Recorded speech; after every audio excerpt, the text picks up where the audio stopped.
خێر بێن سەرچاوە وەکو هەردوو بەڕێز ئاماژەی پێدا کاک عەلی و کاک تەها وەکو برێکاری وەزارەتە سامانên سروشتی وەکو این هەمی دزانن پێشی هەفتەیەکێ وەزیری سامانên سروشتی و ستافê وەزارەتê biryar da ku bihêne Parlemanê Kurdistanê ser hindek kêşa hindek tewzîhata bidin bû nimûne bûçî ew kêşa banzînê rîda kualitiya wê bû sebebê hindê ku seyarên gelek hawlatiya hatine şewitandin çipîlan heye bû vê bû hilûlê anî çine nûket çi vê bû hindê ku ev kêşa henê careka diya berdewam nebît و آینده دا پلان وزارت استراتیجیت وزارت دی چی بیتن بوندی کو اف کشت هنی بمبر ببن تواری دیتر او هاتیه بحث کردن چاوا کنترولا و هندی بهتا کردن کو او بنزین الهرم کردستان تیتا برهم اینان بشی هر سه پارێزگا بکەن کو جێ داخەیە احتیمال ساڵ 2013 ئەگە بکەینە نمونە هەرێما کوردستانê her sê parêzgeva pêwîstiya wê nêzîkî 3,5 milyon litrên benzînê bo rojane evrûke herêma Kurdistanê 2015 ye pêwîstî 7,5 milyon litrê benzînê heye rojane fe ev hindek medlûlên dî pişveheyên fe ev ihtimala hindek bazirganê pişvehey hindek mafya destê vê da hey بحكم عندك وسعر بنزين الهرم كردستان سعرك ارزانتر برانبر اف باجرين ديتريان اف ولاتين دورو بر بسبب هندك دزي بي بهتا كرن وهندك كس ليت مستفيدن ريغا چاره چيا بهندك بريت دزگايت امني واما كو برلمان كردستان دي داخازش دزگايت امني كين وزارت نافخو كين بهندك بدودا چون بكت بو كيسه هني كاو كين اول پشت ئەگەرێنوێ چنە و ئەو کەسێت هەنێ بهێنە دەستگیر کردن و ڕێکە وەزارەتە سامانên سروشتی و وەزارەتێکە معنیە بۆ تەعاملکردنê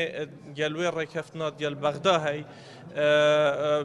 باس لە هەندێ هاتەکردن و حکومەتە هەرێما کوردستانê دێ بەردەوام بیتن گەلوێ ڕێککەفتنا دیەل بەغدادا هەی بۆ هەندێک و میکانیزمێکی ببینین هەوڵێن وانە چنە وەکو کاک عەلی ئاماژە پێدای هەمی هەوڵ بهێنەدان پێشی جەژنا ڕەمەزانê موچەیەکی دی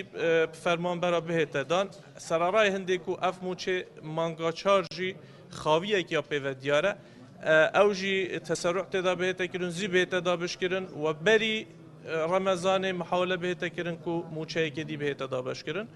و ئەگەر پرسیارژی هەبن چی بن کێ ڕێکی دەخات یەک دەفەر یەکێک ئا بەڕێز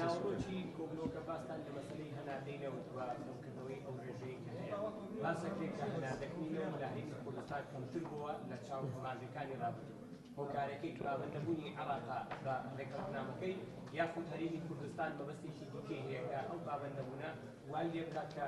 نەوت نادرکا و سەربەخۆی خۆی لە پشتی نەوت خۆتان دەزانم پێش ئێستا ڕێککەوتنێک کراوە لەگەڵ بەغدا حکوومەتی هەرێمی کوردستان و ئەو ڕێککەوتنە لە قالبێکی سیاسیوە دەرچوە چۆتە چوارچێوەیەکی یاسایی کە پێی دەڵێن بودجەی ساڵی 2015 عێراقی بەڵام تا ئێستا سەرەڕای ئەوەی کە حکوومەتی هەرێمی کوردستان ئیلتیزامی کردووە لە مانگی 4 و 5دا بەڵام بەرامبەر بەوە حکوومەتی بەغدا تەنیا لە 135 بۆ 40 بودجەی بۆ هەرێمی کوردستانی ناردووە ئەمە بووتە سەبەبی ئەوەی کە کێشە و قەیران لە هەرێمی کوردستان زۆر زیاتر بوونە دواکەوتنی موچە کێشەی کارەبا مەسەلەن بانزین ئەمانە هەموو ڕەبتی پێکەوە هەیە لەبەر ئەوە حکوومەتی هەرێمی کوردستان بڕیاریدا خۆتان ئاگادارن لەگەڵ هەموو لایەنە سیاسیەکان کۆبووە و لەگەڵ پەرلەمانی کوردستانیش کۆبووە بڕیاری ئەوەیانداوە کە جارێکی تر ڕوو لە بەغدا بکەنەوە بۆ ئەوەی لەمە دووە پەنجەی ئیتیهام بۆ هەرێمی کوردستان نەیە کە ئیتیفاق جێبەجێنەکە بەڵکو ئەوە پەنجەی ئیتیهام بۆ بەغدا درێژ بکرێتەوە لەگەڵ ئەوە تا ئێستاش حکوومەتی هەرێمی کوردستان لە ڕێککەوتنی خۆی لەگەڵ بەغدا بەردەوامە بەڵام ئەگەر هاتوو بەغدا بەم شێوەیە بەردەوام بوو ئەوە پەرلەمانی کوردستان و حکوومەت و هەموو لایەنە سیاسیەکان پێکەوە بڕیاریان داوە کە لەمە و دواتر زیاتر نەوەکو پەرلەمان نەوەکو حکوومەت نەوەکو خەڵک ناتوانین تەحملی ئەم قەیرانە بکەین و احتیمالە مەجبوریش نین باجی ئەو هەڵایانە بدەین ئەوەی کە حکوومەتێک لە دووەکانی بەغدا وەزعی عێراقیان گەێندوتە بەو مەرحەلەی کە ئێستا تێدا هەم لە ڕووی سیاسی هەم لە ڕووی ئەمنی هەم لە ڕووی اقتصادی لەبەر ئەوە باسی ئەوەش کرا کە حکوومەتی هەرێمی کوردستان بژاردەی تری دەبێ و ئەگەر ئەو بژاردانەی حکوومەتی هەرێمی کوردستان بچنەواری جێبەجێکردن بە تاکید ڕەنگە بەقەت ئەوە بەدەستمان بکەوێ ئەوەی کە لەگەڵ بەغدا ڕێکەوت بەڵام بۆ کاکتا